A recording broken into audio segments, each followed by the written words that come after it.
honest. I really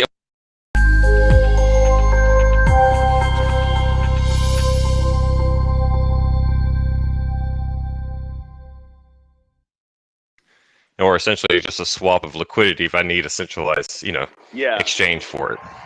Yeah, when I got some USDC the other day, I was just surprised that Coinbase doesn't have an off-ramp for Algo USDC. And I was just like, why? That's so random to me, Like, how can you not have that? I honestly think, Me too. well, I honestly think they're working on it, but they were more focused on other things. One, like the Coinbase card. I mean, I use the crap out of the Coinbase card right now. I bought my laptop the other day and got back $80 in rewards. I used the Coinbase card to buy that into Lofty the other day. Yeah, dude, it's legit. Yeah. I'm pretty sure they were just more worried about getting their payment structure settled, and they're taking things one at a time. I imagine what they're developing. I mean, now they got a lot of money. There ain't no telling what kind of development we'll see personally on Coinbase in the near future, especially after that IPO. Yeah, I feel like there's also just this heavy bias toward ETH with these exchanges, and they don't really integrate any other chains, Algo or really anything else. I just don't really get, if they're in the interest of building up the whole blockchain ecosystem with cross-chain interoperability, avenue, right? Eventually, you're going to get roadblocks. Coinbase should build off-ramps for all these chains instead of just having everything be in ETH, because they are the biggest exchange in America. Yeah, I funnel everything through that one avenue, right? Eventually, you're going to get roadblocks, right? Yeah, what I think is they're just taking their time, because Brian Armstrong's already said very positive things about Algo. He even says he's an Algo holder. And as far as that goes, I feel like they're just taking their time, and they just go based off of where they can get the most liquidity, which is naturally, Ethereum. Let's just be honest. That's where the majority. That's where all the money in DeFi is, and that's where if your network's going to grow, that and Bitcoin's where all the profits are going to come from. To really supercharge your network. Besides institutional or that's further than the thing goes. But naturally, we're going to want to siphon off these bigger networks. And I think naturally they're just going with the latter. Everyone's caters to ETH. They're just old. Everyone knows how to work on the technology. Yeah. As time goes on, like I said, we'll definitely see some Algo, USDT, and USDC. If not, at least on Stellar. But I'm sure the Algo part will come eventually. Yeah. I think it's easier to work with now too, right? They're really making strides to make it easier for developers to work with them. Ease of use removes a lot of that barrier to entry. I was talking to the CEO from PaceCrypt yesterday, and he was talking about how easy it was to add on the Algorand blockchain into his existing, he already takes Bitcoin and ETH, right? And I think the more people do that, the better it will be for everyone. Yeah, like I said, it's going to start off with these smaller exchanges first before it starts working their way up to, the big dogs like Binance and Coinbase. Yeah. Right now, let's be honest, Binance is always going to be a little biased to their stable coin and their network. Sure. Just business. You can't blame them. Did you buy into the Lofty? So do y'all want to buy Lofty AI? Either of you guys get some of the other real estate NFT things coming to Algo? Yeah, for sure. I love that stuff. Yep. Did you buy into the Lofty project? Did either of you guys get? I'm actually going to wait till the real estate market crashes, then I'll ape in a lot of those real estate tokens. Yep. Just right now, man, with the way the real estate market is, I'm waiting for a bear market before I start sinking my teeth into that one. But I like the idea of being able to move my assets there for when the time comes. I'm with you. I don't know necessarily if the timing is right, but I like the project and I want them to survive. So I went ahead and threw them $100 the other day, and the onboarding process was really easy with Lofty. They're not really using the Algorand blockchain. It's not really integrated the way that I want it to be eventually. They're using it more as a bookkeeping mechanism, it seems like. They created an ASA for each property and have only so many tokens for each property. So this Berta property that I bought, 4421 Berta or whatever it is, they created 1,900 tokens, and then each token will sell for like $54 or whatever it is. And then that's how they keep track of who gets cash rewards. But it's kind of interesting. it seems like they pay out. They don't pay out in Algorand or any. They don't have their own token. They pay out in USD. It's only for US dollars right now. So it's kind of interesting. Yes, I feel like it'll be a great bear market asset. Yeah, especially in crypto. Like when we got majority of our money in like USDC after a nice little cash out. We want to keep that money working. In a different way, like something we get. Like you said, USD without dumping on the market. Yeah, that's going to be a fantastic tool, especially after this little bubble pops. Like beautiful. Mwah. Yeah. Then have some money later for the next market and the next cycle, and the passive income is just going to be insane. Yeah, see, I saw the property. I didn't buy in. I didn't really honestly like the property. But I was thinking, like, rent is rent, So if it's not like buying these tokens will make the price of the rent or the price of the house go up. Like, there's just no way that would happen. Like, it's not really a nice place, to be honest. I think maybe people are conflating and confusing tokenized assets with, like, it doesn't mean that if everyone buys those tokens, it's going to become more valuable. Like, the house still just has its own value that's already set, and then we're basically Lofty is just splitting up everything, so it's like group owned. Yep, it's fractionalized ownership is really all it is. Yeah, we were talking about this last week. With like you could get a rental place with some friends and do that or something. Airbnb that. But yeah, that's why I didn't get the token of the house, because I was like, this isn't really an investment that's gonna 2x or like 3x. I mean, there's just no way no. That house is going to triple in value. The return for each token, I did the math, is like 30 cents a month or something like that. So it's really, low investment or low return on investment, from crypto standards anyway. And there may be some appreciation in the home, but we're also thinking like, hey, what if the market crashes? There could also be depreciation of the house as well. And the $54 you pay for the token is just based on the asset value itself. So there's no supply and demand really there other than the real estate market. Yeah, I think that's exactly right. And it's what Cody was saying, and you yourself, it's a bear market thing. I would love if they expanded it to, living in Brooklyn. There's a lot of neighborhoods here that could use stuff like this. Like, the landlords are really predatory and kicking people out constantly. And so it would be really cool to see it expand to like an upcoming neighborhood in Brooklyn or in any city. And then you can be like, all right, let's all go in on this apartment building for like, $10,000 each or something like that.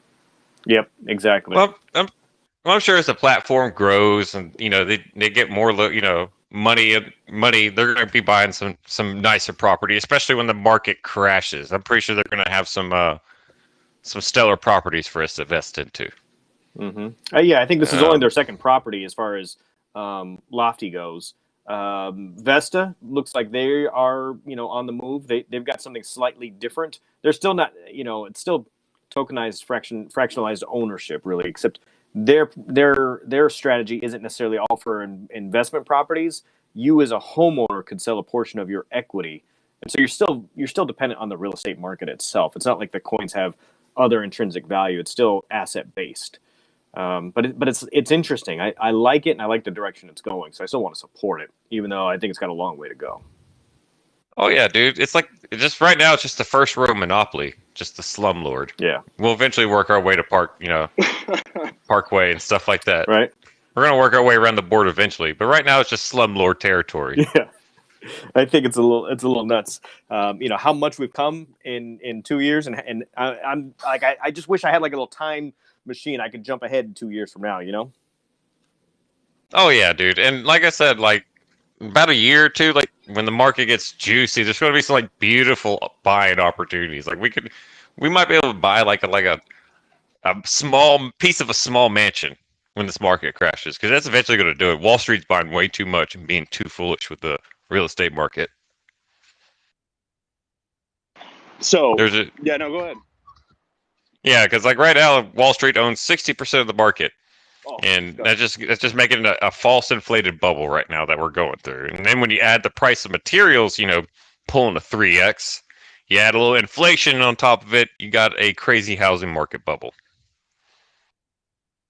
It's unbelievable, and they can't cash out all at one time. These banks can't buy so much property, and then who's going to buy the property from them? They might be left holding this bag when the bubble crashes, and I wonder if that's going to represent 2008 in any type of similar way. It was just like a real bad not really, because I mean, like with Wall Street, they're renting it out. They're not even selling it. They're buying 50% over market price. And that's what's making this bubble. I mean, if anything, they're just trying to force a bubble to pop for retail. To them, this is like a 20-year investment, 30-year investment. They're not really worried about getting this money like right now or when they need it, because they got other things working for them. And that's the scary part about it, because they're talking about that Wall Street is going to eventually force, especially here in America, everyone to almost rent, because it's just going to be impossible at one point. But naturally, it'll go through its little waves, through its its cycle. It's going to, because it's a whole new game after 2008. And ever since they were allowed to step into the real estate market, things have changed. 100%. Yeah, I agree with you. Hopefully, it's not a 2008 deal, right? I don't think it will be, just because they got the money to back it up. And they're not looking to cash out. They're looking for that passive income, kind of like how we are, except they get to keep all of it. All the rent, everything. They're not trying to fractionalize it like crypto is. They're literally just trying to keep it all for themselves. I saw an article the other day about subscription-based housing, which is an interesting thought. So there's a lot of these what they call iBuyers right now, where they cut out the realtors and they buy it, online, sight unseen kind of a deal. They run their algorithms and see what the house is worth and give you a cash offer. But these companies are selling to big conglomerates, and the idea is that perhaps they're going to unleash some kind of a subscription-based housing. And we're way off topic now. I don't know if it's necessarily hits with Algorand or not, but one of these companies could come in and they own a 3-bedroom house in, Nashville, and that's comparable to a 3-bedroom house in Texas or in Georgia, or maybe a 2-bedroom house in, a metropolitan area or something like that. And the thought is you would pay $1,800, bucks, or hey, maybe they could take algos, 1,800 algos, and you could relocate wherever you wanted to in the U.S. perhaps, and not have to worry about breaking lease agreements, and you wouldn't necessarily own your house anymore. You'd own a share of this, almost like a REIT or something like that. I think it's just an interesting idea that we are such a mobile nation now. Everybody's working remote. There's a lot of crypto folks that I talk with crypto folks all over the world. You do too. Like it doesn't matter. Those you could be anywhere in the world. So what's to stop people from relocating and having something like that? I think that's real interesting. Yes, I'm looking to move real soon out of my area. So yeah, I'm constantly relocating. I've lived in like 3 different cities this year alone. Yeah, my family thinks I'm in the in 2021.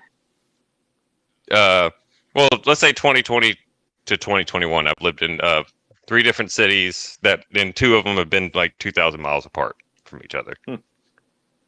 Interesting. But can we switch topics? I really want to get your take on Yieldly, because I know you're a huge Yieldly fan. You're like the unofficial ambassador, right? And that's correct. Yieldly took that jump up. Late yesterday, they took a huge jump up, and I'm wondering tomorrow they're going live on Probit, I think. What you see, what's going on there? Okay, well, naturally the Probit, there's some hype for Probit. Mm-hmm. You could add that. Naturally, it got listed like in all like the CoinMarketCap, CoinGecko, Blockfolio, and that basically says it's being tracked now by, Binance, Coinbase, and FTX at this point now. Mm-hmm. And naturally, especially since it got on there really fast, and not only that, we're at 22 million algo in TVL. Yeah, that's absolutely insane. naturally now interest, especially after that 20 million, like it didn't even take minutes after the 20 million mark before another 2 million flew in there. And that's just that trust and confidence naturally coming here. It's just I'd say it's strategic planning from their part. These guys are really playing chess, and they're really planning 10 moves ahead, to be honest, like the developers. I was on a Discord chat yesterday, the Algonauts Discord, and there was some misinformation that was out there that was, that spike came from them testing with Coinbase Pro. And I didn't see anything that indicated that anywhere legitimately. It was just wild speculation going on. I'm not sure how much of that is going on. What was the rumor? The rumor was that they were testing with Coinbase Pro, but I didn't see anything on the Algo Explorer or anything that said that Yieldly was testing with Coinbase Pro. It's too soon for that. Yeah, it's way too soon for that. I mean, that's just blockchain in general. Like, I was in the Ethereum community a long time before the Algorand community, and it'd be the same thing. Just so much misinformation thrown all over the place.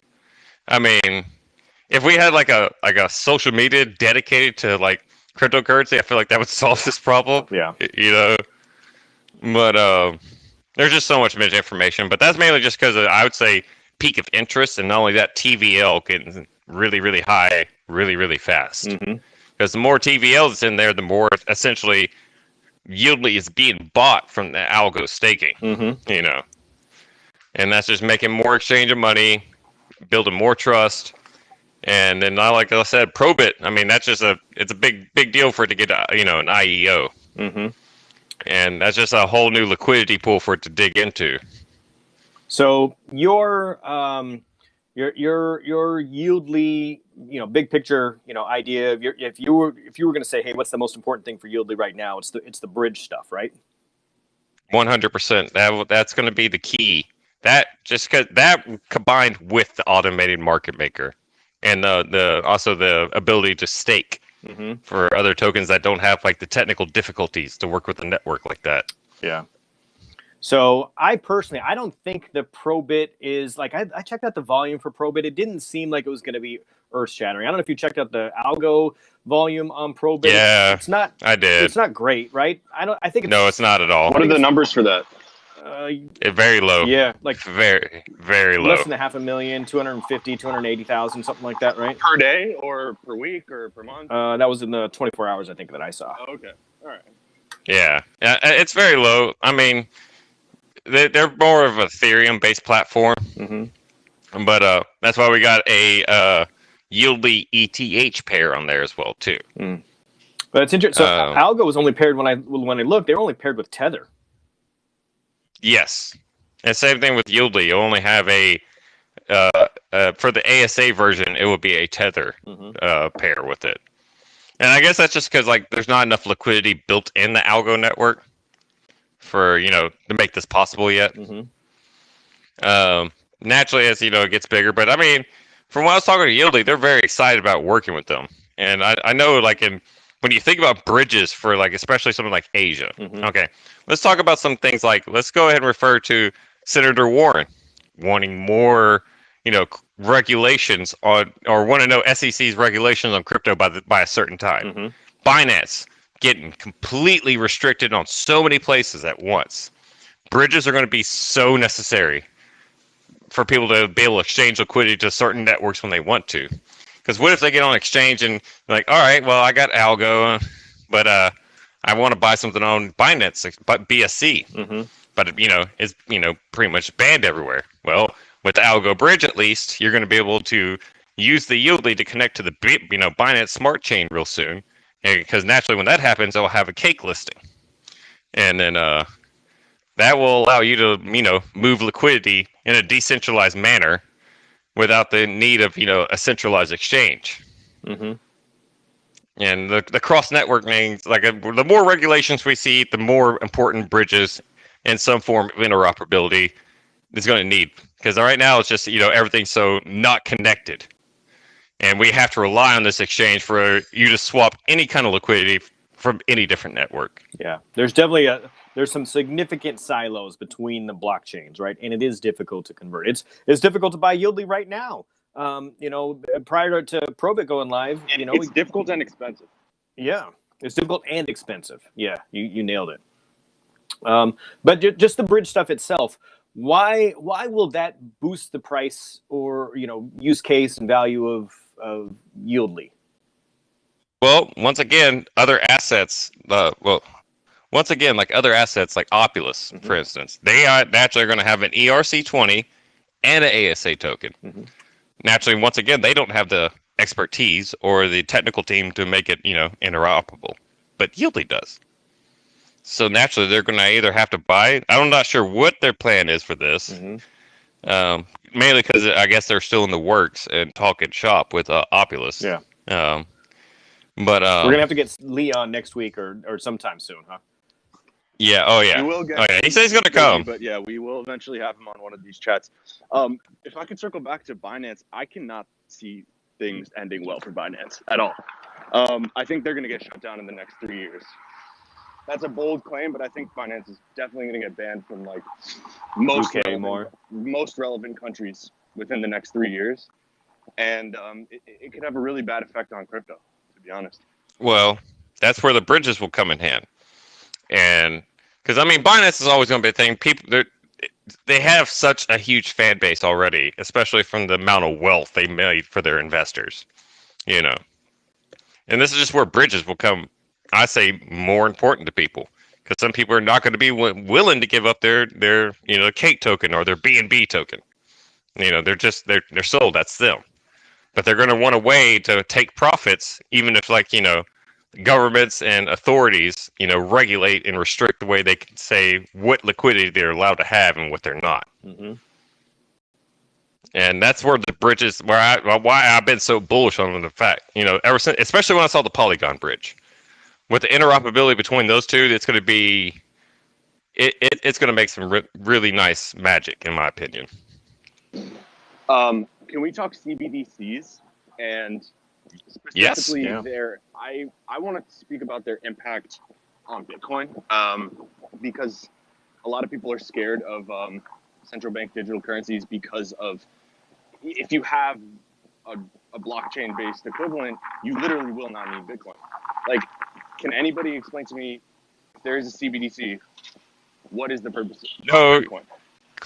No, if anything, I feel like crypto assets will become more important with a CBDC. You're not going to know if you're going to be able to trust the CBDC. It's going to be naturally centralized. And everyone's going to want their off-ramp. And if they do make it like that, it's just going to have to work with a certain blockchain. And like I said, when interoperability comes more things, it's just unstoppable. And I feel like a CBDC is not a war against crypto, but more of an embracing it.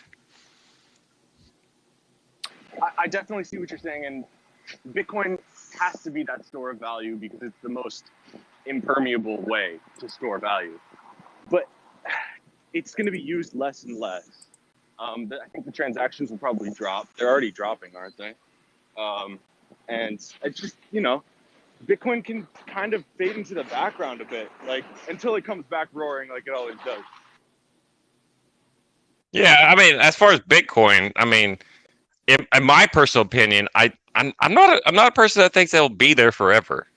That's almost like saying Yahoo, which was like the .com giant at one point, or AOL was going to always be there just because of what they were. That's just my thought process on it. But I feel like we're just going to experience these fluctuation in waves as less interest leaves Bitcoin and moves into the rest of the market. I don't really think that Bitcoin is currency either. I'm a big fan of Bitcoin as gold. So that doesn't mean it'll go away. It will just be store of value, which seems a better use case for it anyway. It'll go through its own waves and cycles, like essentially like gold goes through, like we see right now. Well, it's not the same as gold. It's really not exactly the same as gold. You're right. Yeah. It's technically better. It might be a better digital store of value, but gold has very different uses that Bitcoin will never be able to do. So, gold has naturally technical aspects, CPUs are made out of it. It's a great electrical conductor. It definitely has its other use points besides of a store of value. But the thing about gold is we don't know how much is out there. When we also think about other things like China, for instance, like every time they come up, every year they give their gold reports, it's getting bigger and bigger and bigger because they're finding more and more than anyone else, and that inflates it into a certain aspect. And naturally, everyone always talks about when we go out to space and start drilling on asteroids, the gold market is literally done. Who's the guy out of Australia, Algo guy, who literally is tokenizing gold right now, right? I was going to say that's correct. Yeah, Michael Cotton. And sorry about this voice in the background, but in the interview I did with him, he made a really interesting point where if you go to a random person in a random development country in the world and you offer them like a gram of gold or the equivalent value in Bitcoin, they're probably going to take the gold because they just know what to do with it.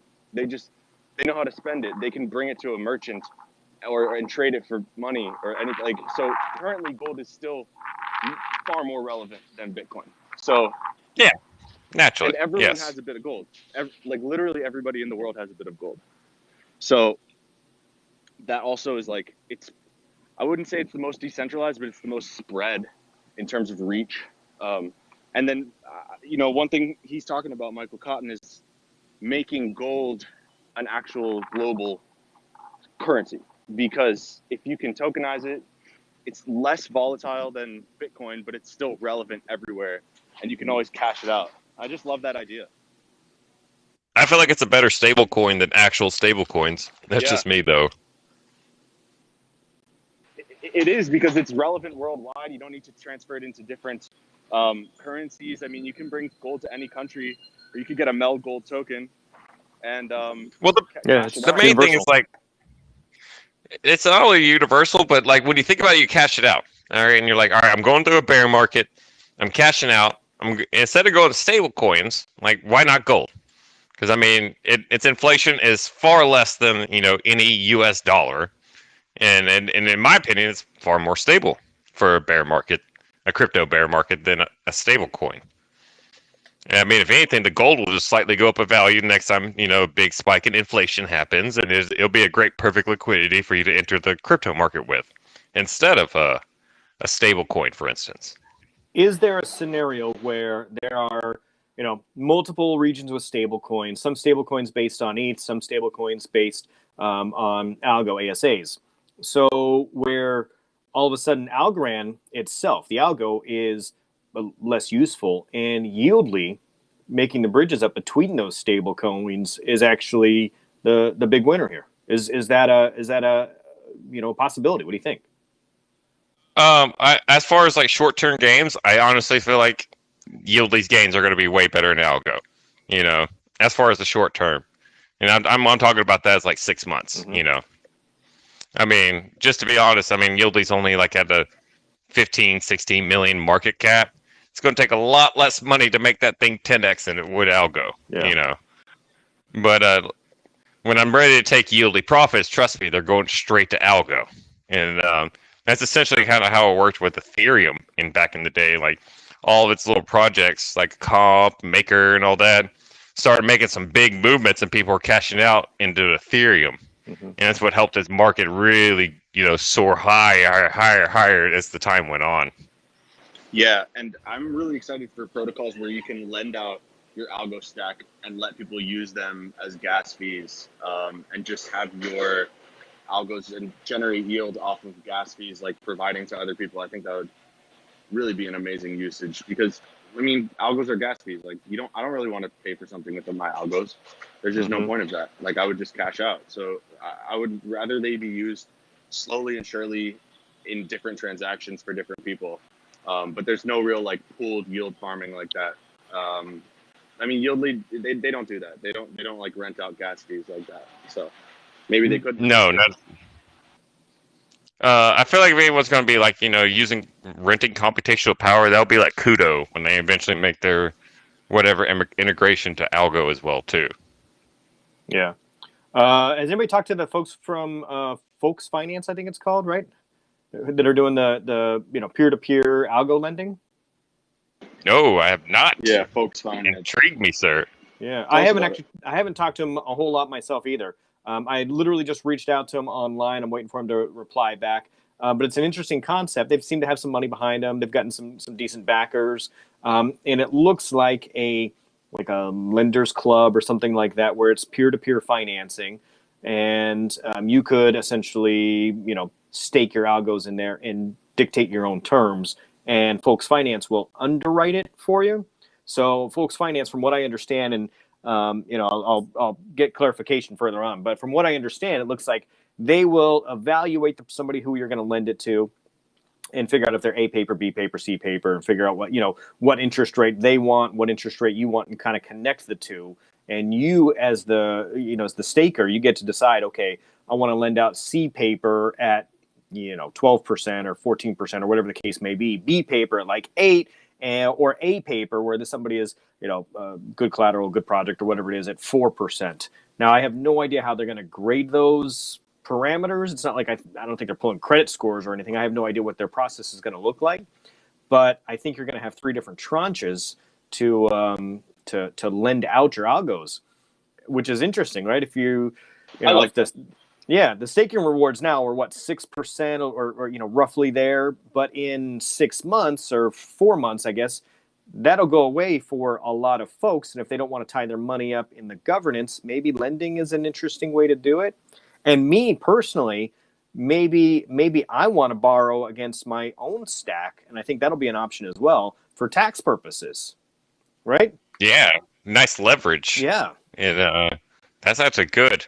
To add on to that, I think we might have, with Algo, especially since we got securitized, we're going to actually see us eventually branch off of that collateral-based loan and actually move to credit-based loan, since we can have decentralized identities on there. And that's what their main purpose of that for, is so we can leave that collateral-based loan that we see a lot in crypto right now. Yeah. Well, that's hopefully the tranches are getting away from that collateral-based. I don't know how they'll do it. No idea. It seems... the first person that does it, I'm sure there's going to be some missteps, but it'll be interesting to see that market grow. Crypto credit. The people that are technically ahead of anyone in that right now is Civic. And okay.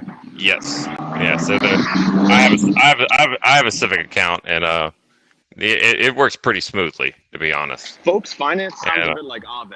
Am I off on that? It sounds a bit like just instant loans kind of thing. I don't know enough about Aave to tell you whether or not, but I don't think Folks is up and running yet either. Okay, I got you. Someone mentioned identity, and that reminded me of this thing that one of the developers on Algodex has created, which is like... Yes, he's using Securitize as well, too. Oh, he did? For it. They're using Securitize for that? Yes, sir. Yeah, I think it's something... I got Alexander to describe it to me, and it's basically like you can create an ASA of your identity and then bring it off chain into like a decentralized cloud storage. And then anytime you want to verify your identity on Algo, you can reach into that decentralized cloud storage off chain and like verify it. So that's correct. Really cool. Like that's really amazing. And I wonder if, I'm thinking like that could be integrated into KYC in some ways and simplify that process. I love this kind of idea. That's just innovation. Well, as far when it comes to the KYC thing, I'm going to be honest. I imagine most of the crypto market will be very mixed feelings about that part. Agreed. No matter how decentralized it is. Some are going to love it and some are going to hate it. We're going to hear a lot from both sides. It just depends on what side of the spectrum you're on. Like, if for collateral based, credit based loans, I think it's a perfect thing. But I'm a libertarian through and through. So depending on what it's integrated for KYC, I personally, even no fun intended, I'm not going to be a huge fan of it, to be honest. Mm-hmm. I would love if it could replace the take a picture of your ID and take a selfie. I hate that, and I think it's really suspicious. I just don't like giving a picture of my ID to a website. Well, that's just the worst feeling. Well, that's essentially how the securitized thing will work, because it's going to work like Civic, and that's what Civic does. Except it just stores it into, like I said, a token like how Alex explained to you. It stores into a token instead of just it's an NFT of my identity. Yes, got it. Yeah, exactly. But instead of being stored onto like a typical database that could be easily breached, and so forth. Well, the safety and security, that's a bit better. If it's in a decentralized cloud storage as a token, it's going to be a lot more difficult to access than a normal server bank in AWS. Yeah. People are not going to worry about the security part of it. It's more of like they're going to feel like it's going to have a centralized entity to it, as far as like I know it won't be because it's designed to be decentralized, but naturally, depending on what people do with it and what platforms have to do with it, people are going to have mixed feelings about it. Yeah.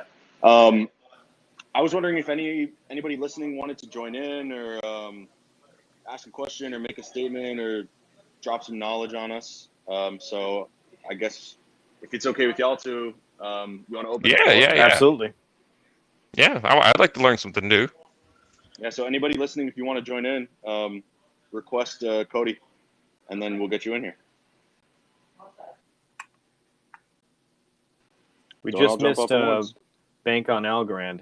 He's usually good for some stuff, but he must have hopped off. Someone asked something, but I can't see it. In the chat? Yeah, I heard the noise, but it's not showing it to me because this thing's bugging a little bit. Yeah, I couldn't see much of the chat either. Another interesting piece of news from this week was the Helium partnership with Borderless. I'm going to do a video about that. I need to look a bit more into it, but Borderless gave Helium HNT token. Oh, yeah, tell me. I've done a little study of Helium. I've looked into it. It's an interesting platform. It's the mining stuff, right? Yeah. Well, it's a cellular service that's everyone, instead of like giant cell towers where they provide the network for all the cellular phones, everyone gets to keep like a little cellular tower in their house instead. And then naturally, every time someone's using your cell tower, you're getting paid in HNT or Helium in return. And it's naturally it will help bring more rural areas with like bandwidth and phone, because like for instance, my mom lives in the middle of nowhere, like the absolute middle of nowhere. I hate going there because nothing works, and this is going to help bring more rural areas, which I'd say here in America could be a very big business. I don't know, and maybe like smaller, more developing countries as well too. Are your rewards based on how much it gets used though? So like if you were in New York City proper and had that, you might get more. You might make more rewards. Correct. That would be great. I mean, I would totally host. Yeah, especially if you had enough of them, and you're like, shoot, if you like bought a whole bunch of real estate there, you might as well be throwing them one in each house. Yeah, right. And see, I love these ideas. It's just these are such creative ideas for passive income. It's so amazing. Like you tokenize a bunch of houses and then you throw a bunch of Helium routers in there, and like, okay, great. That could never have existed a year ago. Nah, man, because there's always a big guy keeping the thumb down on you, letting you know you have to have millions and millions of dollars if you want to have fun in this. Or just, but I saw Nerdy Dude stuff. I think got his act like you have his router set up the other day. Oh, really? Yeah. Oh, somebody just sent me a message, said they canceled their Helium miner order. You get less rewards when there's more miners around. So I can see how bigger cities like that could be very competitive. Yeah. But rural areas would be like high risk, high opportunity areas there. Yeah. Vince, thanks for that insight. Vince Silveri. All right. I don't know much about it other than that though, but it seems like a great idea. I'm for like trials and projects coming up, and I was talking to somebody the other day, like not all of these, how many people are building on Algorand right now? 700 different companies building on Algorand right now. Like not all 700 projects are going to make it, but the collaboration that happens at some of these accelerator events or, some of these dev meetings, I think that like the person from this project and the person from project B, like they may combine and come up with a project that actually does make it. I think there's going to be some filtering down And that's wonderful in our space. Like the more we mature, the more projects are going to come to fruition that make it and make a difference. Well, I mean, that's just like anything. It's kind of like I always love, especially when I talk about blockchain, referring the difference between Yahoo and Google, Mm-hmm.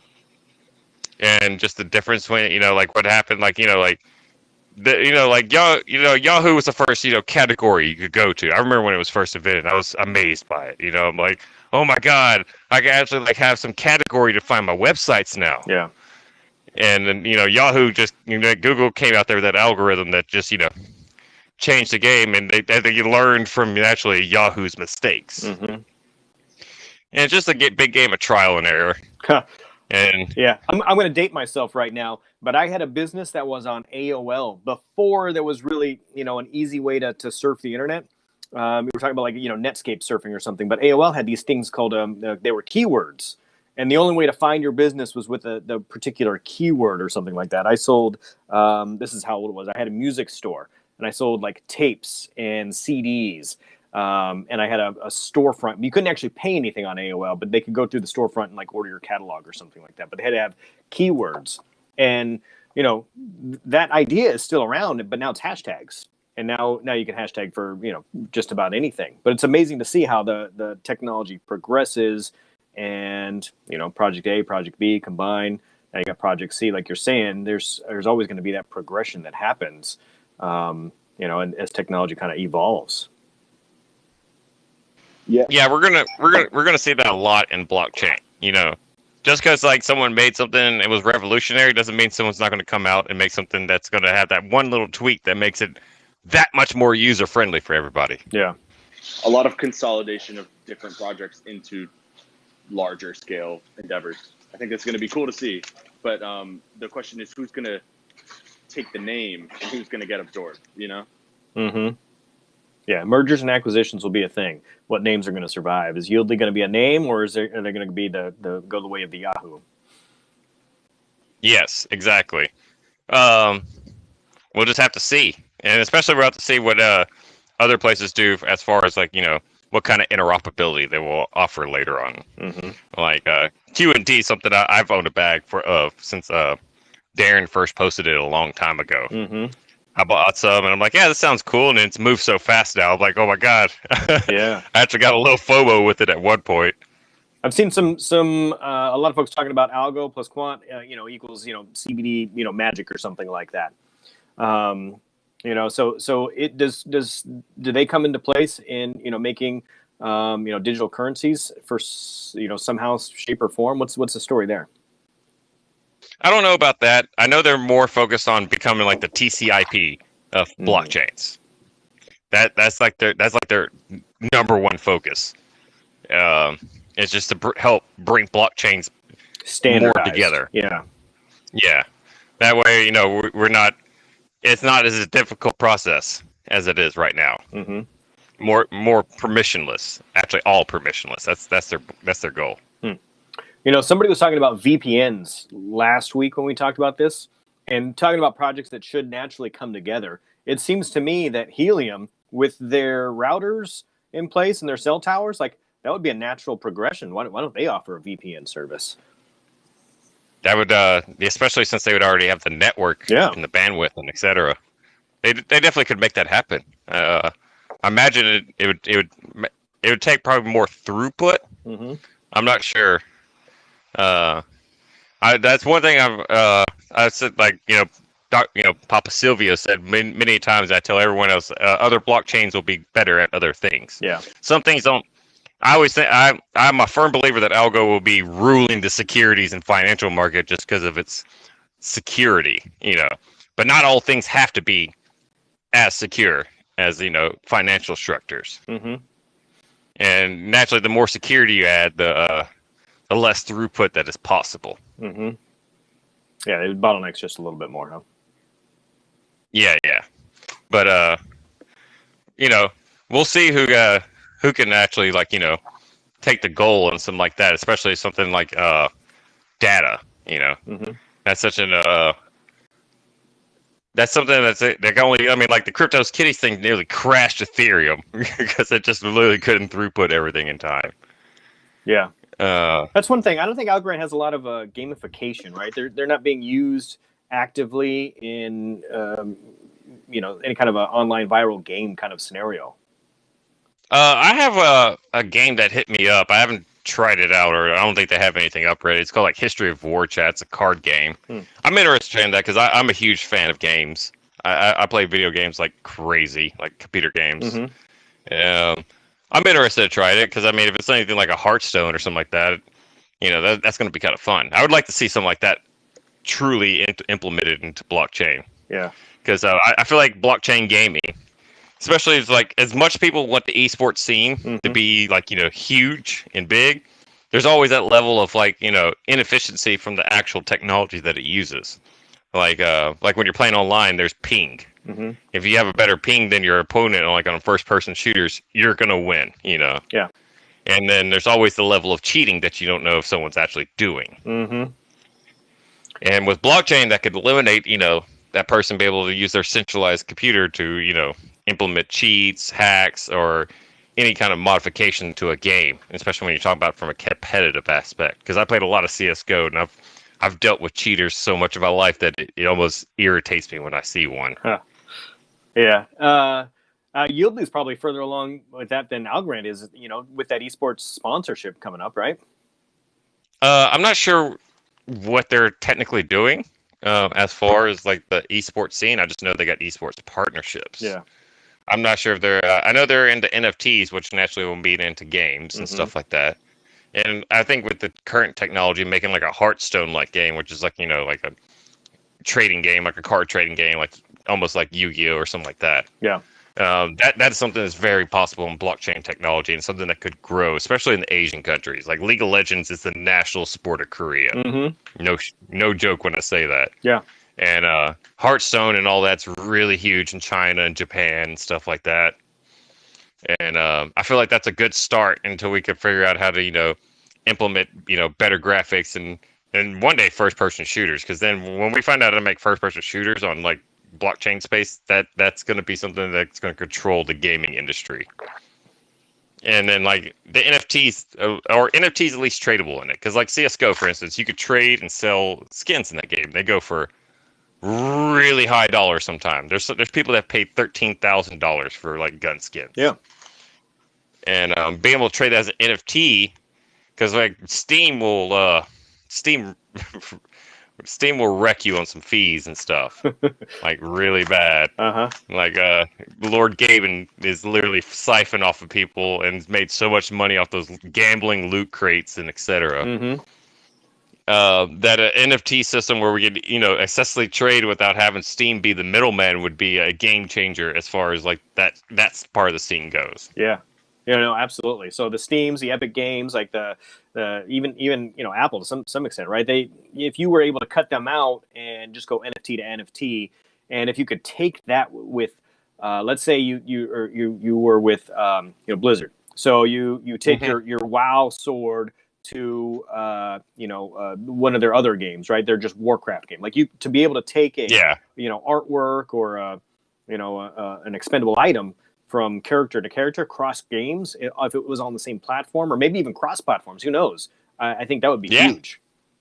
And not only that, it would allow more community based NFTs, someone else to make their own skin. Because I mean, I played Fortnite when it first came out, and all the skins and everything were really cool, and the emotes. But then after a while, I'm you need to hire some new people, guys. Yeah. I don't want to spend money on this. You know what I'm saying? You need a bigger creative team. And this will just also decentralize the creativeness in video games. And as far as, and especially like you said, the NFT side of it. And I can see Yieldly doing something like that with them. You know what I'm saying? And especially like you said, adding the interoperability to it. Yeah. Especially through different networks.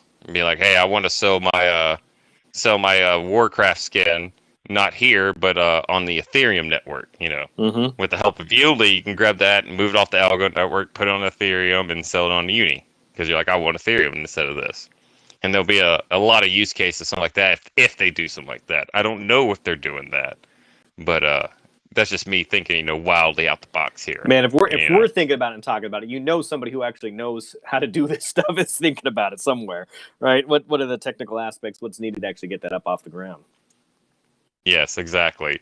So someone's working on it and someone's doing it. It's just, getting the right partnerships and I guess slowly working their way to like the people that they can actually, bring this into a whole new light and a new level is slowly being on the works. And I'm sure these game companies are looking and trying to find a competitive winner. I feel like Algorand would kill in that aspect, especially with the no forking. Yeah. Algorand's PR stuff. So I've been thinking about this, like, it's on us for large part to be the voice for Algorand. It seems like they don't do a whole lot of like advertising themselves, and they don't have a lot of commercial or public facing projects. It seems like they've got some cool stuff going on, but nothing that they are really out there pushing to the public to gain awareness. Do you think that they're just relying on their partners to do that, or their community? And is that strategic, or is at some point in time are they just going to unleash it and flip the switch and we're going to see Algo on TV? Well, I feel like if they just kept shoving it down people's throat, like people will have a less thought. It's almost like I'm going to refer to it as like nicer cars. Like you turn on the TV, you're going to see a Toyota commercial, no matter what. You know what I'm saying, or something like that. But you're never going to see an Aston Martin because they don't have to advertise. But as far as I go, I feel like they're going to rely on their community, and that's been proven in the blockchain space to be way better because the community is going to know how to talk to the community better than they will, and that's been proven over time. And that's almost decentralizing their company in a way. Yeah, and I feel like they did because it had a huge success. The Green Frogs with Link. Yeah. You go on Twitter, dude, and that army of Green Frogs is ready to defend Sergi at any time. The Link army is strong. Yeah. And I feel like that's just it's just going to take time. Link has had a lot of time and a lot of marketing efforts through their community, like the people like Chainlink God, Defy God, all their little frog gods they've made throughout the time. And I feel like Algo will eventually develop that, and as long as their base project as well. And I feel like that's almost kind of like what Yieldly's doing, because I go on Twitter and I type in YDOY and I'm on top of the list, Yeah, by far margin, I think, right? Yes, by far more. I'm even higher than Yieldly. It's interesting. Well, I think it's interesting too. Algo, they essentially got rid of their official ambassador program that was kind of widespreading. Now they have sort of these regional specialized ambassadors or something like that. I thought it was interesting. I applied for the ambassador program and I got accepted, but I chose not to because I speak my mind too much. You know what I'm saying? And I decided to stay out of the ambassador program originally, but I applied and I was accepted. Yeah. I'm not sure what they're doing. I still get the newsletters for the Algo Foundation and stuff like that. So the official ambassador program has been disbarred. So it used to be, I believe, if you were an ambassador, I believe so. Yeah, you used to be able to, if you did so many posts or if you did infographics or something, they might reward you in some Algo. Yes. And so they've kind of disbarred that. And I was trying to figure out, well, what are they doing now? Are they trying to wait till the Algo Foundation goes through governance and it's a new vote? Or I was confused by that move because I didn't feel like there was enough community outreach as it was. I want more. Well, I feel like with their partnerships that they're about to do will almost act as a form of advertisement, and to me, like I've worked in a lot of marketing throughout my time, and word of mouth is so powerful, so much more powerful than any post or anything you could really do. You just got to have like the person talking to the other person just truly believe in it, and that sells way more than any marketing they could really do on their side. In my part, I feel like they're just more focused like on the actual product itself and like how to make everything good so that everyone else wants to sell it.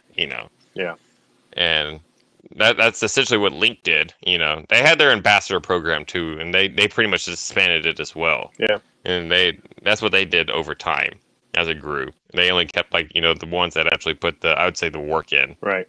And I'm essentially imagine that's what Algo did as well too, because I imagine they were it was just essentially them kind of weeding out the people that really didn't put the educational knowledge they were expecting out. Mm-hmm.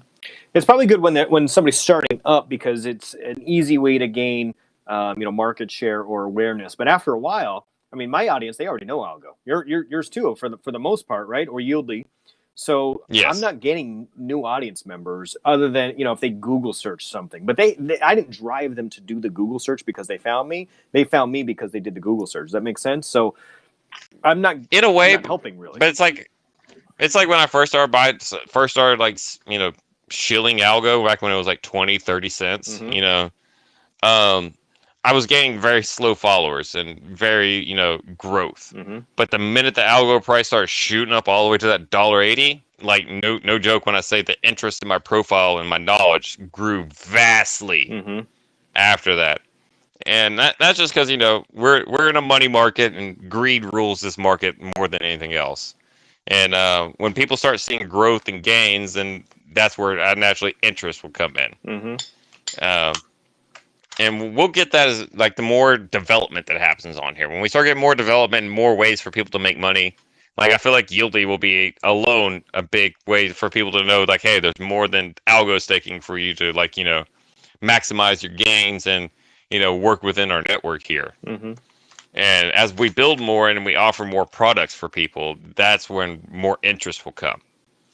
And naturally, I feel like Kelly's just more doing some back end stuff, like maybe even personally helping some of these projects. Because I hear her talk personally very highly of Yieldly all the time. Mm-hmm. When she's like giving interviews and stuff. And there's no telling what hand she's shaking to try to get Yieldly maybe better listings or et cetera in the future. Mm-hmm.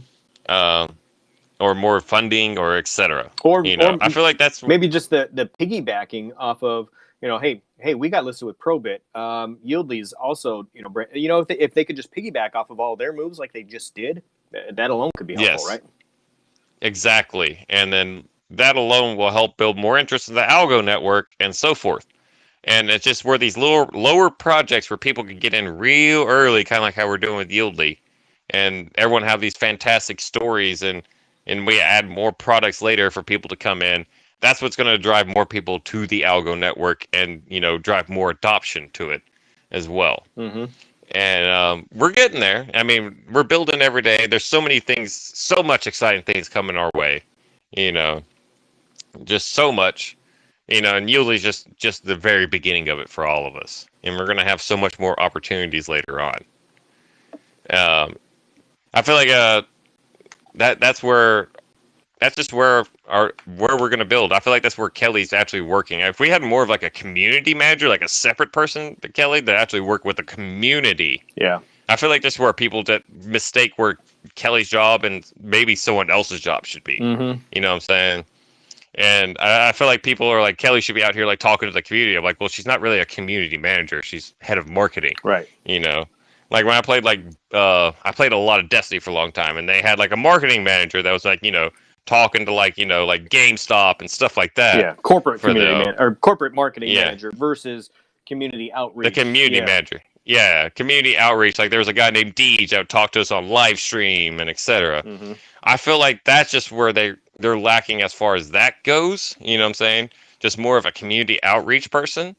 Like, someone just giving some basic talk on knowledge to the community as much as possible. Mm-hmm. As well as sneak peeks and updates and stuff like that, teases, to get people hyped and ready. Yeah, absolutely. I think we are missing that currently, and that person that could corral the unofficial spokespeople, the other ambassadors, unofficial ambassadors who would go out and disseminate that knowledge, and maybe get it out to their friends and family, and get them interested in crypto, and kind of onboard it into Algorand in an easy fashion.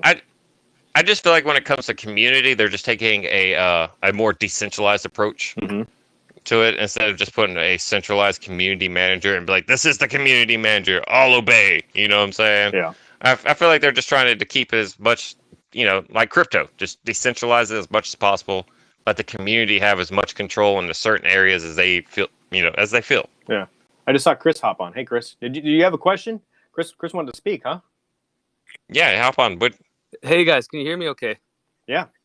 Yeah, I can hear you, man. Cool. Yeah, I thought I'd just hop on. I'm I'm an early Algorand supporter, early investor. I run a relay node, LP in Borderless Capital, and I'm building a DAO on Algorand. And it was cool to see. Yeah, it Nice. was cool to see you all chatting on here. And yeah, I thought I'd hop on and see what's happening. What's your experience with the DAO been so far? Yeah, so I'm a member of a few DAOs on Ethereum. Like the most notable being the Lao, which is like a venture DAO. Investing in seed stage crypto projects. Flamingo DAO, which is NFT focused, and Neptune DAO, which is like liquidity providing. And I want to take what I've learned from DAOs on Ethereum, and I'm also like a member of a couple DeFi projects on the like the multi-sig side of things, and I want to take what I've learned there and kind of build out a DAO template for Algorand. Awesome. Yeah, lay the groundwork for those that come after you, huh? That's why the community grows. Yeah, exactly. I mean, so the plan is the idea is to have a DAO infrastructure on the base layer and build multiple products on top of it. The first one we're building is like a launch pad, so fully on-chain launch pad, and then the focus will likely go towards building out like a DAO template that the entire ecosystem can use, because we're going to need it for treasury management as soon as possible. I hate the kind of multi-sig structure that is currently on Ethereum. Like, I think people would be quite shocked if they knew like that their snapshot votes don't really count that really. Like, it comes down to the 5 to 9 multi-sig holders could just be like, we're not feeling that vote. We're gonna just not do it. So I'd like to do something where it's actually all fully on chain rather than leveraging like off-chain snapshot type systems, and then just build multiple products. I feel like Algorand needs so many primitives right now that there's the landscape is so massive to build interesting primitives to capture users basically and have attract people to build on top of things like that are necessary for interesting innovations to occur, like borrowing and lending markets and all of those, like the wrapped assets, like you mentioned, Yieldly. I know them. I've had a few calls with them, and I like what they're doing. And Algo Mint is doing a phenomenal job. Like, we need more of these kind of primitives before I think Algorand will really be leveraged, and people, especially developers, will see that there's not a lot of trade-offs going on over here, and they can build what would otherwise be extremely expensive in terms of gas costs on Ethereum, or impossible. They can do it here. Yes.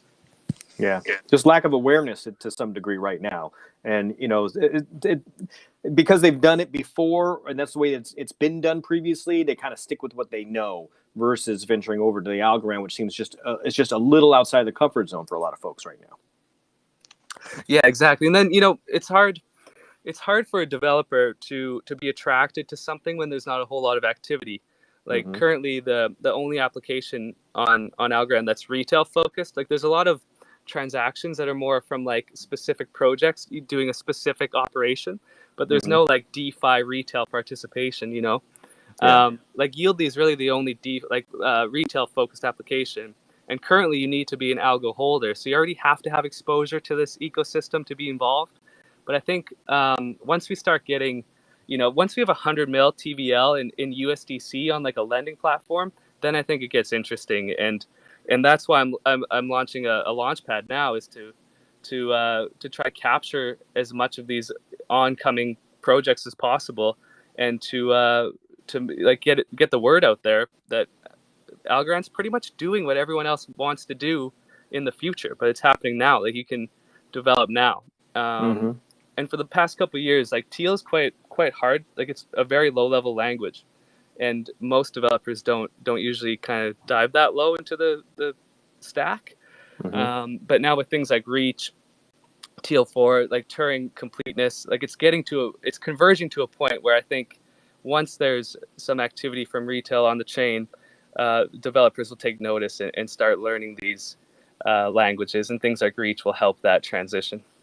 Yeah, and not only that, PyTeal will become more more accessible, more easy to use when the AVM is running, correct? Yeah, exactly. And I like that the way they've kind of turned Teal into the AVM structure is a lot better, I think, which allows things like PyTeal, Reach, and then anyone can build anything that compiles to Teal. So if like a separate company analogous to Reach decides to do one, it opens that up rather than everyone having to learn Teal like they had until now.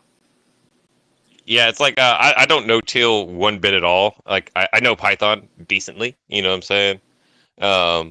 But the fact that I can actually use Python on the PyTeal, that intrigues me now. And I imagine when it comes, especially Python being so popular as the way it is, it's going to attract a lot of development, in my opinion. Yeah, I know Python quite well as well, and I know Teal well now.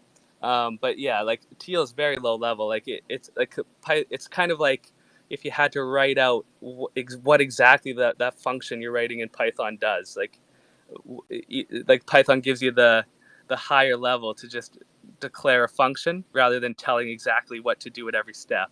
That's kind of what you have to do in Teal. Is a very long process. Yeah. Is So Algorand's like main language right now still Python?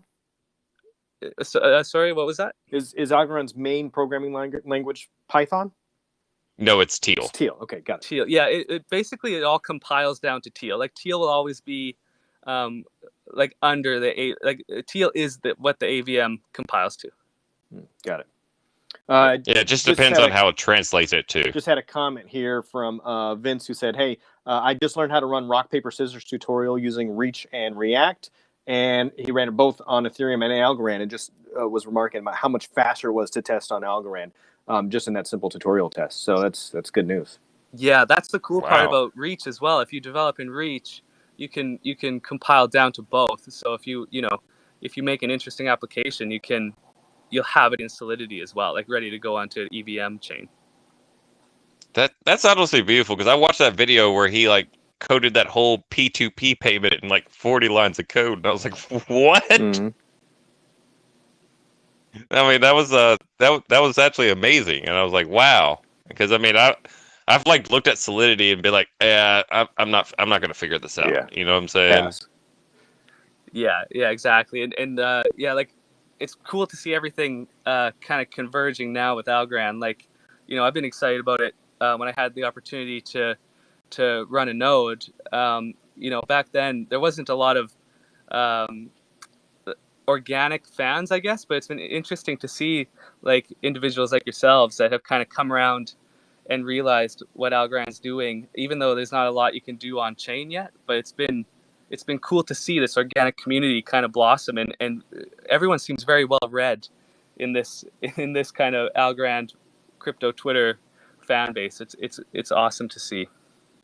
Well, kind of like you, like I came from Ethereum. I wasn't, as like into it as you were, but I got into the DeFi scene at a good time, and I honestly just saw the weaknesses of it, and then I really didn't know anything too much about Algorand until I saw it go on Coinbase, and I just remember looking at the charts when it first came out, and I was deterred by it, but then after I read and naturally did more of my due diligence and stuff like that, and saw the complete lack of DeFi that it had. I was like, this is like a sleeping giant in my mind. And I literally, no joke when I say this, I sold all my Ethereum and went straight to Algorand when it was 30 cents and 30 and 20 cents. That's awesome. That was a great move. Yeah, like my thesis back then in like 2016 or 17 was when I first met them. Was back then it was really popular to have like consortium chains like Hyperledger and like these permissioned chains for like institutions, but only they would transfer between each other, and they made no sense, these consortium chains. And I thought that my theory is that all finance is going to settle on a public chain eventually, and I thought Algorand was a fantastic kind of contender in that realm. I find it hard to believe that like a large institution will kind of use Ethereum. It's kind of Wild West. There, even the ERC20, like ERC20 is a smart contract in itself. And Algorand was very thoughtful in constructing this, like having ASAs on the layer 1, with certain attributes that large entities would prefer, like clawbacks and freezing functions and things like that. And even the co-chains they were talking about back then, which I thought kind of married those two worlds between a permissioned and a permissionless chain. You can kind of have the best of both and have access to the public, even though it's still inherent to the public. You can have your co-chain in its own fully controlled ecosystem. So I thought they were and the team is phenomenal. I mean, I think they're the best team in crypto. Like if you look at including the foundation, like there's countless brilliant people involved here. There's no team like the Algorand team. Very high level. Nothing. Very high level. Yeah. So I think if finance is going to settle on a blockchain, Algorand has a fantastic chance at capturing the vast majority of that. And then I think it's just poised to kind of capture a lot of the DeFi that clearly has product market fit, as we've seen in the last year. It's just would be way faster, cheaper, and settle in like a block. Also, something I'm pretty sure you can concur with is like, the Algorand team is just not something that's just going to be like split apart like a cheap band or something like that. Like almost, I hate to say it, like we've seen with Ethereum, like Charles going off to ADA, Gavin going to DOT. Like I don't think we're going to see a lot of the Algorand team just go off and like make their own project. Like these guys are all old and very well established people. And they're honestly, I feel like just aiming to make the world a better place instead of just like, seeing who could make the best project. Not trying to seem rude in any other aspect of network, but that's just, my thought process. The higher purpose, I think, is what we're talking about. The green crypto movement and the higher level, I guess, of, we're not just in it for a quick buck. They're solving real problems. Yeah, is another thing too. Like, they're going down to the root core, and it doesn't just feel like a copy of a copy. It's actually something completely new and different. Yeah. I mean, I've interacted with a lot of people from Algorand Inc. and the foundation, and they all are, very professional, very, very smart. Like most of them are like, best in their field. I have a hard time kind of visualizing a contentious split between the teams, but I've seen some good people come and go from kind of lower positions in both, but probably just better things that we're not like competitors, but just kind of for their own career. But yeah, I would have a hard time seeing like Silvio just leave and start something else.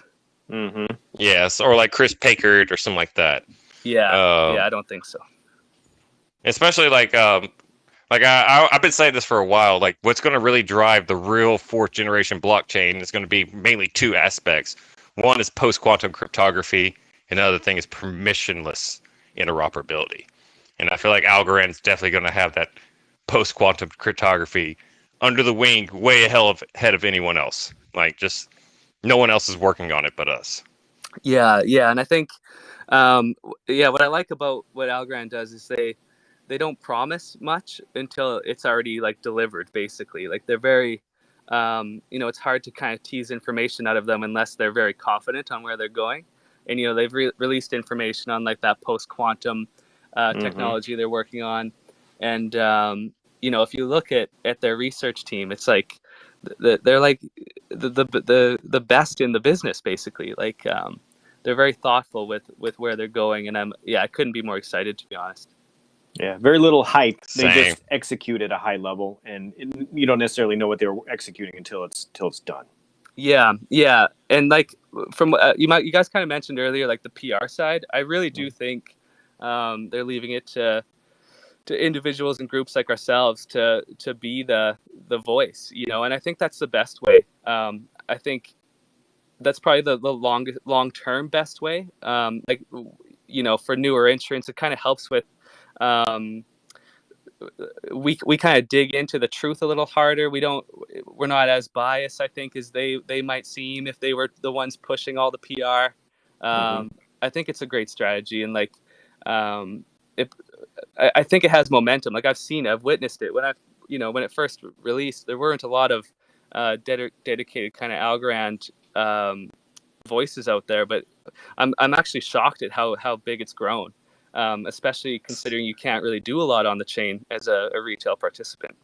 Yeah, I think that Same. retail focus is probably, you know, on the cusp when we're talking about the launch pads that you're talking about, the accelerators that are in place right now and more on the way, and also you know, we're talking about IDOs, right? So those are on the horizon here in the near future too. So I think there's a lot of cool projects that are probably going to get some PR in a, you know, in a roundabout way for Algorand, right, as partners as they get their own PR. So that should build up some organic growth as well, I think. Yeah, 100%. Like my mission the past couple months has been talking to every project I could possibly find that's building on Algorand, and at least just touching base with them. And you know, I've partnered with a few. I'm very excited about some of them. Like I really think a lot is going to come to the chain in the next 6 to 12 months. And yeah, like I'm pretty excited for the Launchpad product we're building, and then like so many ideas come to mind as we're building it of what other product. Like I basically need as many developers as possible to help me build this thing, and I'm really going to lean into the community to help as well. And yeah, I'm pretty pumped for what we can do on chain in like 6 months. I believe developer activity and interest is going to fly off the roof, and especially with Yieldly doing so well. I feel like that's just a good like trust aspect for more projects to come in and just see the wild growth they've alone had in TVL. I mean, they broke records alone, and Yeah, I feel like that trust alone is just it's already piqued so many developer interest. And we may not see it, but it's definitely had an epiphany in some brilliant minds. I promise you. yeah, and I think once we have products on chain that really flex what you can do, well, you know, a developer right now is incentivized to go and build on an EVM chain because it's almost instant riches in some cases. You know, it's hard to kind of convince them to build on something that there's not a lot going on. But like as an example, with our product, we're going to have like a Dutch auction style for an IDO or for like a sale, like a token sale. And right after that Dutch auction, you'll be able to provide liquidity in a tiny man pool, which will be like X times Y equals K AMM, and then stake that in a yield farming contract. And we can provide the user they only have to give us one signature, and we can like that'll be a stateless contract that will cascade through all those operations at like, you know, 0.001 algo per transaction, and they don't even have to be there for it. Like what would currently cost like a lot, you know, up to $50 on Ethereum, and being there, you know, signing each transaction, they'll be able to do a single signature and do a batch stateless transaction that just cascades down in the exact way that they planned. Yeah, these Algorand developers are just playing a really big game of chess, and I feel like they already have their checkmate already in place. It's just they're playing their pieces right.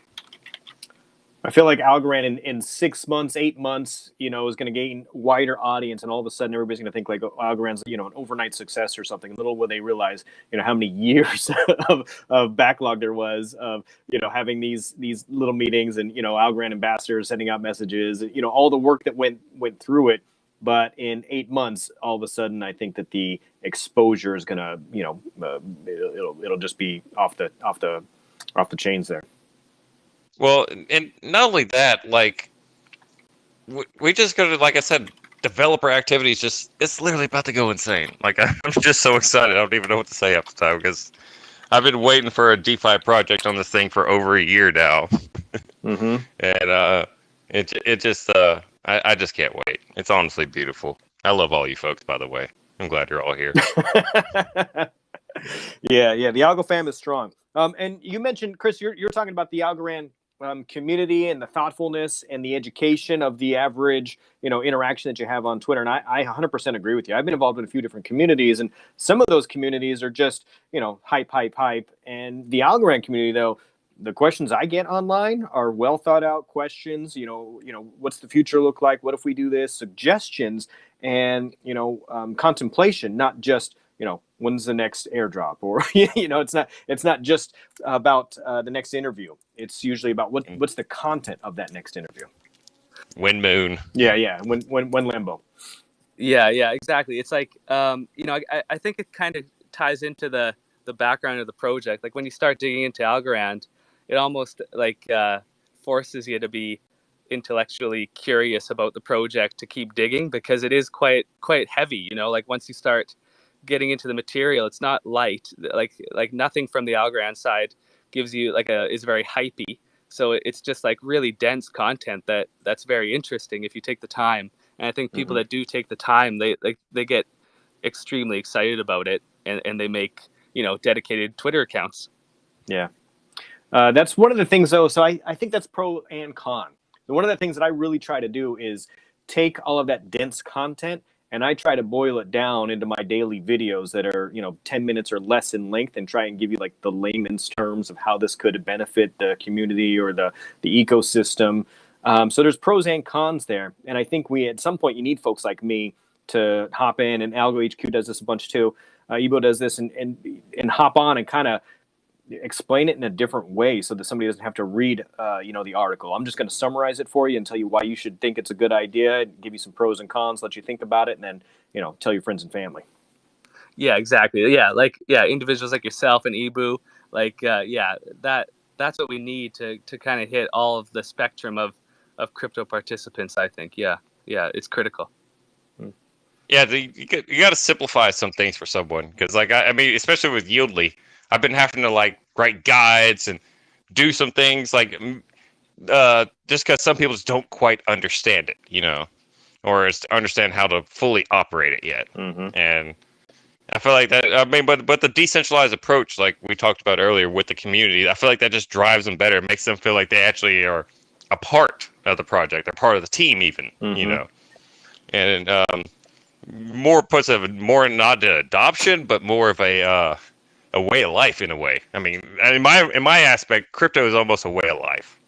You had your old life beforehand, before you found crypto, and then you found crypto. Yeah, and I think as over the next 12 months, I think it will draw in another batch of people that would be interested. I think the transition to governance on Algorand will be interesting for a lot of people to participate. I think that's going to be a big deal when we can all vote on chain to earn the inflation, rather than just holding the algo in your wallet. And then having projects where you can interact with, I think will draw in a lot of other people that will then try it out and get hooked. And I'm also quite excited about the mobile aspect of it. I'm pretty confident in I don't know the time frame, but in the near term, you'll be able to interact fully with a dApp on Algorand, fully on your mobile phone, with full security, signing transactions to using the app in 100% the same fashion you would on your desktop, but fully on your mobile, which I think will be quite a game changer, especially when it has a nice UI UX to it. Exactly. I mean, the official Algorand wallet is beautiful, and every development I've seen since the white screen, is what I call it, has been beautiful all the way until now. You know what I'm saying? And I'm excited to see when D-app applications get added onto there. Yeah, so they're the ones, Hippo Labs are the ones that created the Algorand mobile wallet, and they're the ones I've partnered with to do our UI, UX, and branding, and I'm working closely with them. They've done phenomenal work, and one of them is building TinyMan full time as well, which is I'm quite excited about what TinyMan's bringing as well. Same. Yeah. I actually just recently learned about TinyMan maybe 2 weeks ago. Someone hopped in my Telegram I made for Yieldly, and he had the little picture, and he started talking about it, and then now I'm digging deeper, and now I'm excited about it. And the CEO of it, he's pretty active and pretty on par with the community as well too, that he's developing right now. Yeah, they've been phenomenal to work with, and I consider them my team basically. We talk so much, and I do think they're not, we need an X times Y equals K AMM. It's almost like a primitive needed for a chain to operate now, since Uniswap has become so critical to Ethereum. But I feel like there's a lot of, I feel like the AMM space is in the like the puberty phase. Like I don't think we've really discovered what AMMs can do, and being able to do it on a chain that is so fast and affordable, the experimentation can be accelerated, and that's what I'm most excited about with things like TinyMan and a few other AMMs. Especially when you add TinyMan plus Algo Mint, like that's just gonna, the possibilities are going to be the endless combinations there. Are and the collaboration opportunities are fantastic, right? Yeah, and what I like the most is that just like an anonymous developer can come and just build on these things and make those collabs happen on their end. You know, like that's what is the coolest. Like they can make it all happen and just take it somewhere no one else has ever thought. But now it won't cost you like a few $100s to interact with a complex contract. It'll be, you know, fractions of a dollar, penny. Mm-hmm. Yeah, ease of use, efficiency, the cost, all huge benefits. I apologize, gentlemen. I got to drop off. I got another obligation here. Chris, I'm super happy you jumped on. Yes, thank you. A wealth of knowledge. Appreciate it. I'm going to leave my YouTube stream open for just a second longer, a few more minutes if you guys want to wrap up, or just hang out for a little while. I don't know, but I'll check back in and see if Chris, if you want to reach out to me later, I'd be happy to have another conversation offline or something, and you know, kind of keep me updated on your progress, man, because it's super exciting. Yeah, it was a pleasure meeting you, and yeah, feel free to shoot me a DM, like anyone from the community, developers, projects. Like, yeah, I'm looking to talk to anyone involved with Algorand at this stage, and it'd be great to have you all involved and really build out this ecosystem. We do this every Sunday to let you know, buddy, and we're going to do this every Sunday just to give that community outreach that we know it kind of needs. So any Sunday you want to come on here and talk, and we're going to bring, you know, other, like Lee Parsons was supposed to come here, but he canceled. But we plan to bring other people, and if you could help bring other people, like even TinyMan or anyone, and just give that little like community touch that we can give to some people and some things, that will help as well too. And you're welcome anytime, my man. Hey, yeah, that'd be fantastic. I'd be more than happy to bring in. I'll mention it to every project I speak to. It'd be great to have like a weekly chat here. That'd be awesome. Yes, I want to make us more engaged, and I feel like that's something that just lacks in this community compared to something like Ethereum, and that's just something I would love to see in here. Like I always say, like the army of green frogs in their own community is what helped build Link, and we could do the same with Algo and the rest of these projects as well. Yeah, 100%. Yeah, I'm more than happy to help any way I can with that. Yeah, like I think we could have some pretty cool conversations, especially at this early stage. Like, you know, there's hours of conversation to have on so many different topics. I don't think we even have enough time to cover everything, but I would like to get as much out as possible. Yeah. Let me see what I can line up for next Sunday. So you guys do it like the same time every week? We kind of vary it depending on, like, we know we all have life, but it's always between like Sunday afternoon around our time or somewhere around there, depending on who we're talking to. Because I mean, like if we wanted to like have like a Yieldy dev on here ever, we'd have to probably stay up late or wake up really early or something like that. So I'm personally flexible to whatever time and whatever we do. We usually post it a few days ahead when we actually get, like, you know, we all get in a talk and we establish, like, you know, this is the subjects, these are the people, this is the time, you know. Yeah, that sounds great. I'll touch base with you all offline and line up some people to come next week. Hopefully they can make it. Yeah, either way, we'll just be in here talking anyways, just building discussion, answering questions. Yeah, that's cool. It was really cool to see like the Algo family pop up on my Twitter. I was really excited to jump in. I was real excited when he jumped in and started giving me all this juicy information that I was even unaware of, you know. Yeah, there's a lot. I actually held back. Like, I mean, there's stuff I'm excited about. I wish I could say, but I don't know if I get in trouble from the projects or whatever. But yeah, there's reason to be excited. I'll say that. No, I agree, and I appreciate any wealth of knowledge it gives. And, you know, I don't you know, want any insider trade or anything, but yeah, if something's like already a word, you know, you know, in other words, word of mouth going around anyways, you know, I'm pretty sure the community is going to want to know more about it. Yeah, 100%. I think most of these like projects are are going to be like very community first from the interactions I've had. Like I don't think anyone will be disappointed on the community side. Like I haven't seen any kind of not great behavior going on behind the scenes. Yeah, I doubt that way. I doubt we'll ever have like foul play like from Algorand so far, and I'm pretty sure with like as long as we're getting like good audits, like the Halibut audit with like Yieldly and stuff, there'll be lots of trust within the community and stuff like that. And then especially like, as this TO4 comes, I imagine more customization for like the only thing like I've had to like for instance had to deal with Yieldly when I'm talking to people is like everyone's like, well, I don't see the lottery winnings on the Algo Explorer, and I'm trying to explain, well, it's because it's moving through the contracts and they're still using Teal 3, Yeah, and they're hitting like Chainlink, if I'm not mistaken, right? Which is on Ethereum for the randomness, I believe. Yes. Yeah, so there's still some. Yeah, it's not fully happening on Algorand. It'd be great to have Chainlink services on Algorand, though. Yeah, that would be awesome to have. That just kind of came to mind. Yes. Well, one of the Yieldly devs personally told us in the Telegram one time that they are working on a VRF right now. Like Yieldly's building one or getting. Yes. Oh yeah, nice. They're building one as part of one of their services. They plan to offer other utility tokens on Algorand. Perfect.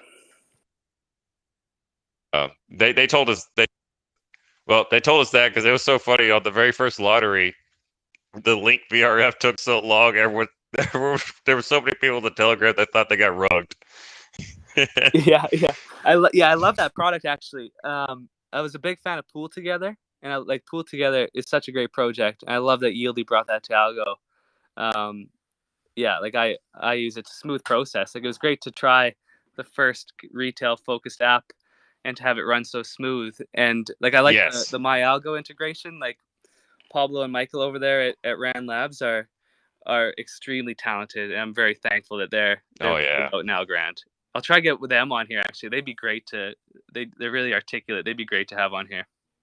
Oh yes, I would love to have everyone. Let's just get as much knowledge as possible, and I feel like the more community interactions, like occasionally these people could have, like the more interclose, with their community as well. It just makes more of a bondship, between the investor and the developer.